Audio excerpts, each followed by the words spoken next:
வணக்கம் மக்களே. நம்ம பிக் பாஸ் சீசனே வந்துருச்சு. நம்ம ஸ்டார்ட் பண்றதா எப்படி இருக்கும்?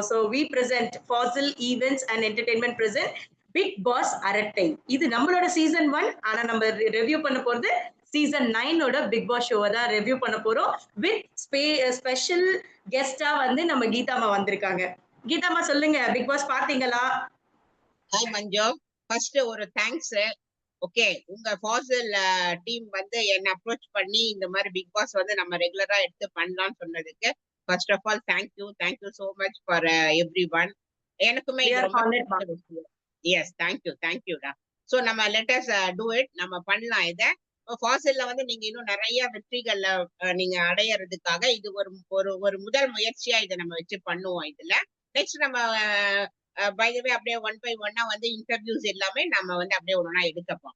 சரிங்களா? Okay, let us go. Big பாஸ்க்கு வாங்க. ஆமா, பிக் பாஸ் சீசன் 9 ரொம்ப ஸ்பெஷலா இருக்கு. பிரம்மாண்டமான செட் தான். விஜய் சேதுபதியோட கோட் பாத்தீங்களா? அதுல கூட 9 சிம்பிள் போட்டு ரொம்ப பிரம்மாண்டமா தான் இருக்கு. சோ ஆரம்பிக்கும் போதே நல்லா இருந்தா. அதே மாதிரி அவரோட ஹோஸ்டிங்குமே எனக்கு பிடிச்சது. அந்த கண்டஸ்டன்ட் கிட்ட அதாவது கமல் சாரை ரீப்ளேஸ் பண்ணி வந்திருக்கோம் அப்படின்ற ஒரு அவேர்னஸ் அவருக்கு நல்லா தெரிஞ்சது.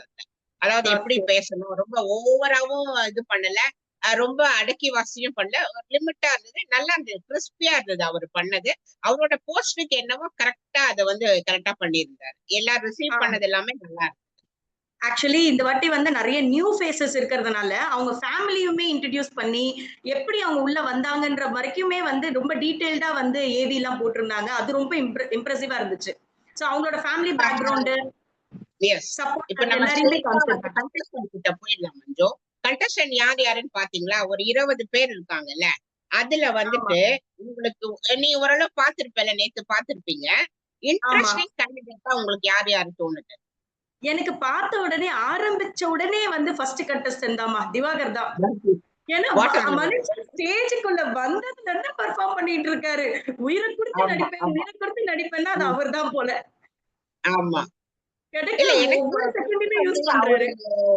அவரை எனக்கு இந்த செலக்ஷன் பிக் பாஸ்ல எதை பேஸ் பண்ணி எடுக்கிறாங்கன்னு தெரியல. ஓகே, இந்த லாஸ்ட் டைம்லாம் ஒரு 50+ ஒரு 4-5 பேரை உள்ள கொண்டு வந்தாங்க. அப்படியே ஷஃபிள் பண்ணி எல்லாம் இருந்தது. இதுல எல்லாமே மோர் ஆர் லெஸ் மாடல் அந்த மாதிரிதான் வந்திருக்காங்க. தெரியாத முகங்கள், நிறைய பேருக்கு அறிமுகம் இல்லாத நபர்கள் தான் உள்ள வந்திருக்காங்க. இந்த நிகழ்ச்சி அவங்க எல்லாரையும் அறிமுகப்படுத்தும் நான் நினைக்கிறேன். மத்த சீசன் விட இந்த சீசன் ஸ்பெஷலாவே இருக்கும்னு நான் எதிர்பார்க்கிறேன். ஏன்னா எல்லாருமே நீங்க சொன்ன மாதிரி புதுமுகங்கள், யூடியூபர்ஸ் அண்ட் அன்னோன் மாடல்ஸ் அவங்க ஃபீல்ட்ல அவங்க சக்சஸ்ஃபுல்லா இருந்திருக்கலாம். பட் மக்களுக்கு பரிச்சயம் இல்லாத முகங்களா தான் கொண்டு வந்திருக்காங்க. சில பேர் தான் இந்த விஜே பார்வதி, அதுக்கப்புறம் பிரவீன் ராஜ், அந்த மாதிரி சில பேர்கள் தான் நமக்கு தெரியும். மேக்ஸிமம் ஆஃப் த பீப்புள் புது பீப்புள் தான். சோ அவங்களுக்கு என்ன இது ஒரு நல்ல பிளாட்ஃபார்மா இருக்கும்னு நினைக்கிறேன்.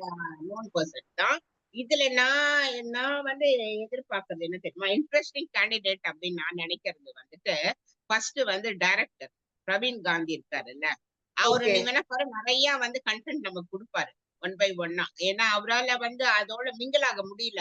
அந்த திவாகர் ஒரு அன்வான்ட் ஸ்பீச் பேசும்போது கூட விலகி போறாப்படி. சோ அது அது ஒரு இன்ட்ரெஸ்டா இருக்கும்னு நினைக்கிறேன். நெக்ஸ்ட் டஃப் குடுக்குற ஆளா இருக்க போறது திவாகர் தான்.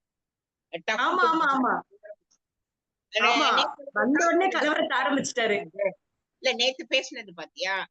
நான் 1 இயர்ல நான் எவ்வளவு பிரபலம் ஆயிட்டேன், நீங்க எல்லாம் ஆல்ரெடி இதா இருந்தீங்கன்னு சொல்லிட்டு கொஞ்சம் ரொம்ப ஒரு ஸ்பீச்சே ஓவர் கான்பிடென்ட்டா இருக்கு. இன்னும் போக போக தெரியும். அது ஓவர் கான்பிடென்ட்டாவும் இருக்கு. இன்னைக்கு பாத்தீங்களாமா? இன்னைக்கு ஷோல ஸ்டார்டிங்லயே அவங்க அந்த லிவிங் ஏரியால கேதர் ஆயிருக்காங்க. கேதர் ஆகும்போது பிக் பாஸ் ஃபர்ஸ்ட் அட்ரஸ் பண்றாரு பீப்புள. எப்படி இருக்கு வீடு, எப்படி இருக்கு அப்படின்னு கேட்கும்போது எல்லாரும் ரொம்ப பவ்யமா பதில் சொல்லிட்டு இருக்காங்க. இங்க நாங்க ரொம்ப சிக்கனமா வாழறதுக்கு கத்துக்கிட்டோம். தண்ணி எப்படி யூஸ் பண்ண. திவாகர் மதிக்கிறதே கிடையாது. எடுத்த உடனே ஒரு பெரிய பாம்பு போட்டாரு. என்னோட லக்ஸரி லைஃப விட்டுட்டு இங்க ரொம்ப ரெஸ்ட்ரிக்டடா நான் இருக்கேன்னு. எல்லாரும் ஷாக் ஆகி பாக்குறேன், யார் அந்த மனுஷன் அப்படிங்கிற மாதிரி பார்த்தாங்க. சோ கிடைக்கிற ஒரு செகண்ட் அவர் யூஸ் பண்றாரு. சீரியஸா அவர் ரியலா பிசியோதெரபிஸ்டா மஞ்சு?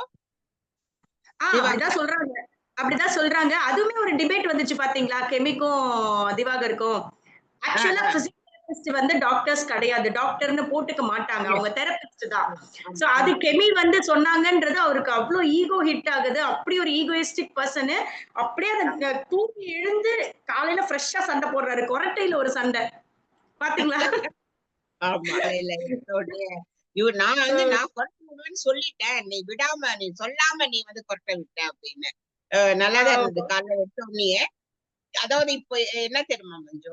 இப்ப இந்த டே 1 வரைக்கும் என்ன பண்ணுவாங்கன்னா 1, 2, 3 எல்லாம் வந்து ஒரு அலர்ட்டோடயே இருப்பாங்க. கண்டஸ்டன்ட் ஆமா. உள்ள போயிட்டு கேமரா நம்ம கான்ஷியஸ். முதல்ல போனோம். இதுக்கு வந்து ஒரு 1 வீக் கழிச்சு தான் அதோட சுய ரூபம் அவங்களோட இது வெளிய வரும். சோ அந்த 1 வீக் நிச்சயமா. வரைக்கும் இவங்க இத வச்சு நீ எதுவுமே ஜட்ஜ் பண்ண முடியாது நம்மள.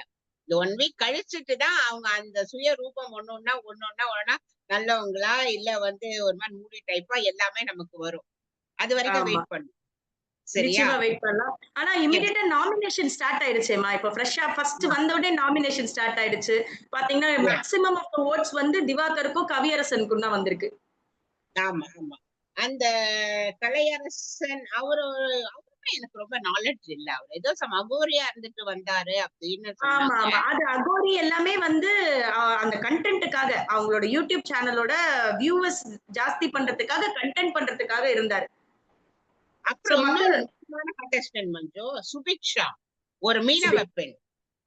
எஸ், அதுவுமே எஸ். நல்லா இருந்தது. உண்மையில வந்து அதே ஒரு மாரி ஒரு டிரான்ஸ்ஜெண்டருமே இருக்காங்க. டிரான்ஸ்ஜெண்டர் வந்திருக்கா. ஷி அவங்க இஸ் வெரி அவங்க பாக்குறதுக்கு. செம்ம அழகா இருக்காங்க. நம்ம நமிதா மாரிமுத்து மாரியே இருக்காங்க. ஐ ஹோப் ஆ, நமிதா மாரிமுத்து வந்து குவிட் பண்ணி போன மாதிரி இவங்க போகாம சஸ்டெயின் பண்ணணும்ன்றது தான் என்னோட ஆசை. இருக்கணும், இருக்கணும். ஆமா. பாப்போம். எனக்கு தெரிஞ்சு நம்ம போக போக ரொம்ப சுவாரஸ்யங்கள் இருக்கும்னு நினைக்கிறேன். அத நம்ம மக்கள் நிச்சயமா. வந்துட்டு நம்ம அந்த பிக் பாஸ் ஷோ பார்க்கலன்னா கூட நம்மளுடைய எபிசோட் பார்த்துட்டாங்கன்னா அதோட அந்த டேவோட இதை அவங்க தெரிஞ்சுக்கிற மாதிரி நம்ம வந்து அந்த டே பை டே என்னென்ன நடக்குதுன்றத நம்ம ஒரு ஷார்ட் லிஸ்ட் போட்டு நம்ம எல்லாருக்கும் வந்து நம்ம இது பண்றோம். அதை பத்தி நம்ம ரெகுலரா டிஸ்கஸ் பண்ணிருப்போம். சரியா? நிச்சயமா, நிச்சயமா. இன்னொரு Stay ஒண்ணே ஒண்ணு connected. சொல்லணும் எனக்கு பிக் பாஸ்ல. இப்போ இன்னைக்கு வந்து எனக்கு என்ன மெயின் டாஸ்க் வச்சாங்க, தண்ணிய பேஸ் பண்ணி வச்சாங்கல்ல. எனக்கு ஆமா. ஒரே ஒரு பிக் பாஸ் கிட்ட ஒரு கொஸ்டின். இந்த பேசிக் நீட்ஸ் இருக்குல்ல, இந்த வாட்டரு, இந்த ஃபுட்டு, இதுல தயவு செய்து இத வச்சு ஒரு டாஸ்க் வைக்காதீங்கன்றதுதான் என்னோட விஷயம். இப்போ தனியா இப்போ ஒரு டாய்லெட்ல ஃப்ளஷ் மட்டும் வருது, ஒரு வாஷ் பண்ண முடியலன்னா லேடிஸ்க்கு எவ்வளவு ஒரு அது வந்து இன்கன்வீனியன்ட்டா இருக்கும். அது ஏன் அது ஓகே. மட்டும் அந்த டாஸ்க் ஒரு பெரிய டாஸ்கே கிடையாது. அத கொண்டு வந்து ஏன் வச்சாங்கன்னு தெரியல. ஒரு இல்ல மெயின் இதுல. அதுல இப்ப இது என்னோட கருத்து என்ன தெரியுமாமா? இப்போ அவங்க எல்லாருமே ஆர்டிஸ்டிக் பேக்ரவுண்ட்ல இருந்து வந்திருக்காங்க. ரொம்ப வந்து பேம்பர்டு சில்ட்ரனா இருப்பாங்க. இது ஒரு சோசியல் எக்ஸ்பெரிமென்ட் புரோகிராம்ன்றதுனால, இப்ப தண்ணி இவ்ளோதான். இப்ப நீங்க நம்ம சொசைட்டிலயே பார்த்தீங்கன்னா, தண்ணி இவ்ளோதான். ஒரு குடம் தான் தண்ணீன்னு வாழற மக்கள் இருக்காங்க. சோ அப்படி ஒரு டாஸ்க் குடுத்தா இவங்க எப்படி பெர்ஃபார்ம் பண்றாங்க? இப்ப இது எல்லாமே ஒரு டெஸ்ட் தானம்மா. இப்ப தண்ணி இல்லன்னு சொல்லிட்டு நான் வீட்டுக்கு போறேன்னு சொன்னாங்கன்னா, எனக்கு இங்க அது டிஸ்கம்ஃபர்ட் இருக்குன்னு போறேன்னு சொன்னாங்கன்னா, so they are not ready for the டெஸ்ட்ன்றது நமக்கு தெரிஞ்சிரும்ல. இதுல இருந்தே தெரிஞ்சிரும்ல. ஆனா எனக்கு இதுல புடிச்ச ஒரு விஷயம் என்னன்னா, உள்ள நுழையும்போதே டெஸ்ட். ப்ளூவா, ரெட்டான்னு. சோ அப்பவே வந்து கண்டஸ்டன்ட்ஸ பிரிப்பேர் பண்ணி தான் உள்ள அனுப்பிச்சிருக்காங்க. சோ ஆமா, ஆமா. பொறுத்திருந்து பார்ப்போம்மா, என்னதான் விளையாடுறாங்கன்னு. சுவாரஸ்யமா இருக்கும்னு நினைக்கிறேன். வெயிட். சரியா? நிச்சயமா, நாளைக்கு நிச்சயமா. நம்ம நாளைக்கு பார்க்கலாம். சரியா? ஓகேம்மா. பாசிலின் இரவு வணக்கம் அனைத்து மக்களுக்கும். So thank you மக்களே for watching and keep supporting us. நம்ம நெக்ஸ்ட் நாளைக்கு வந்து என்னென்ன சேலஞ்சஸ் இருக்கு, என்னென்ன மாதிரியான நம்ம கண்டஸ்டன்ஸோட ட்ரூ கலர்ஸ்லாம் வெளியில வருது, யார் எங்க அடிச்சுக்கிறாங்க, சோ எப்படி போகுது அப்படின்றது எல்லாத்தையுமே வந்து கீதா அம்மாவோட டிஸ்கஸ் பண்ணலாம். நன்றி, வணக்கம். வணக்கம்டா. தேங்க்யூ. Good night.